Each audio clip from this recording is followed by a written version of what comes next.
Simple robot car. Okay, இது எதுக்காக நம்ம வச்சுருக்கோம் அப்படின்னா, இப்போ வந்து ஸ்டூடெண்ட்ஸ் வந்து லேர்ன் பண்ணுறதுக்கு வந்து பார்த்திங்க அப்படின்னா மோட்டர் கண்ட்ரோல்லாம் லேர்ன் பண்ணணும் அப்படின்னா ரொம்ப ரிஸ்க்கு. ஆனால் அது வந்து ஒரு ரோபோட் மாதிரி நம்ம பண்ணி, ரோபோட் கார் மாதிரி பண்ணி அப்போதைக்கு ஸ்டூடெண்ட்ஸ் லேர்ன் பண்ண சொன்னோம் அப்படின்னா ரொம்ப ரொம்ப ஈஸியாக இருக்கும். ஓகே, அதேமாதிரி ஒரு ஆட்டோமேஷன் ப்ராஜெக்ட்ஸு இதெல்லாம் வந்து பார்த்திங்க அப்படின்னா இந்த ரோபோட் தான் அதிகமாக யூஸ் பண்ணுறாங்க. ஓகே, அப்போ அதுக்காகவும் நம்ம என்ன பண்ணுறோம், இந்த சிம்பிள் ரோபோட் கார் வந்து நம்ம வைக்கிறோம். அதே மாதிரி ஒரு பிளேஸ்லேருந்து இன்னொரு பிளேஸ்க்கு வந்து நம்ம ஒரு பொருளை எடுத்துகிட்டு போகணும் அப்படின்னா என்ன பண்ணலாம், ரோபோட் வந்து நம்ம யூஸ் பண்ணுவோம்.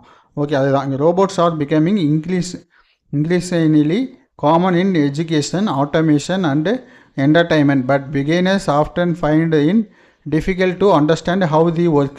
எப்படி ஒர்க் ஆகுது அப்படின்னு வந்து அவங்களுக்கு வந்து தெரியாது. அதை தான் நம்ம என்ன பண்ணுறோம், இங்கே வந்து நம்ம ஈஸியாக இது பண்ண போகிறோம். Simple robot car helps students learn the basics of motor control and movement to achieve this. இந்த மோட்டர் வந்து எப்படி ஒர்க் ஆகுது, அந்த மோட்டர் வந்து எப்படி ஃப்ரண்டில் போகுது, ரிவர்ஸில் வருது அப்படிங்கிற எல்லாமே என்ன பண்ணலாம், அண்டர்ஸ்டாண்ட் பண்ணிக்க முடியும் அப்படிங்கிறாங்க. ஓகே,